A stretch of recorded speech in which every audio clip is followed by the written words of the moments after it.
everyone, and welcome to my June reading wrap-up. June was a pretty terrible month for me, so I did not read as much as I usually do, and when I eventually get to my July wrap-up, that will also reflect a low number of books read. In June, I read 7 books. 2 were new-to-me authors, and 5 were new-to-me books by authors I'd read before. One of the books had been on my own TBR shelves, and none were a reread. Regarding authors, all 7 books were written by a woman, 1 by an author of color, 2 by a queer author, and none by a Jewish author. Regarding main characters, 6 books had at least 1 woman, 2 had at least 1 POC, and none had at least 1 queer or Jewish character. The genre spread was 6 fantasy and 1 nonfiction. I DNF'd 2 books. My ratings were 1 4-star, 2 3-stars, 2 2-stars, and 2 1-stars. All of the books I'm going to talk about are in sets. The first set I'm going to talk about is The Monsters of Verity Duology by Victoria Schwab. It takes place in a semi-dystopian world where monsters with various powers exist and they are at war with regular humans. The first book, This Savage Song, was okay. I appreciated the dark elements to both of the books, and I like that it never went into the romance aspect, even though I fully expected it to go into romance. I appreciated that it stuck to that gritty, different feel from a lot of other books that I've read. Even though the concept and the world was interesting, bothered me a lot about it is that one of the type of powers that some of the monsters have is to determine whether or not a soul is sinful.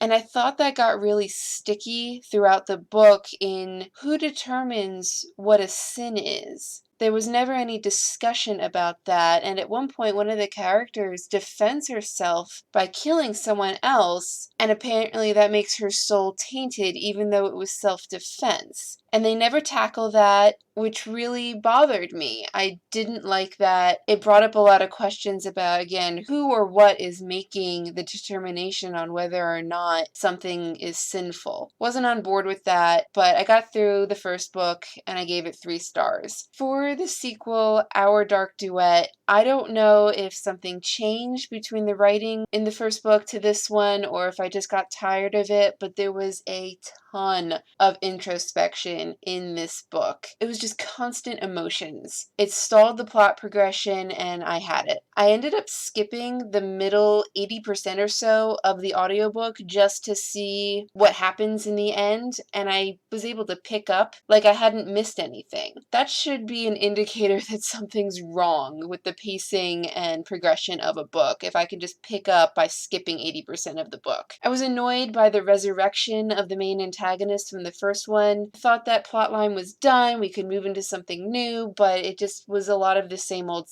so I didn't bother trying to read through the whole thing. I gave it 1 star. Next is the Inkheart series by Cornelia Funke. I really like the first one. It's a fantasy book about books and them coming to life. What's not to like? I did think it was a little bit too long, but it didn't bother me enough to not enjoy the book. I gave it 4 stars. Eleanor, I thought, was very entertaining. Inkspell, on the other hand, did much the same as Our Dark Duet did. It was very introspective, very slow, to the point that the narration would say that a butterfly or something benign happened, and then for some reason that would trigger a very long philosophical dive into the character's thoughts and background and their entire reason for feeling the way they do when they see the butterfly, and I couldn't handle it. This book goes more into depth between the real world and the book world and traveling between the two, but I didn't feel like I grasped how that works, what the rules are. It just seemed to happen according to convenience than any kind of set boundaries. I also didn't like Brendan Fraser's audio narration. I think it's really cool that he's in the first movie, which I have yet to watch, but it's on my list. But I didn't think he did a good job of narrating the characters. He did a lot of accents that were hard to understand. His pace changed between the regular narration and dialogue, and a lot of times he mumbled, which was inexplicable to me. He also put emphasis on a lot of words that didn't seem like they needed emphasis, which took me right out of the book. So all of that combined, I didn't bother finishing this book. I got what I wanted from Inkheart. That was enough for me. I gave Inkspell 1 star. The last set I'm going to talk about is the final 2 books in the Finishing School series by Gail Carriger. Finally finished all 4 of them. I'm really glad that they were short audiobooks because I don't know how much more I could have taken of it. Again, like the first 2, if you've seen my reviews of the first 2 books in the series, I like the hijinks, I like the humor, but there was no character growth whatsoever and a lot of very frustrating aspects. I gave every book in the series 2 stars, but I did finish them. Waistcoats and Weaponry had one really strong positive aspect and one really strong negative. The negative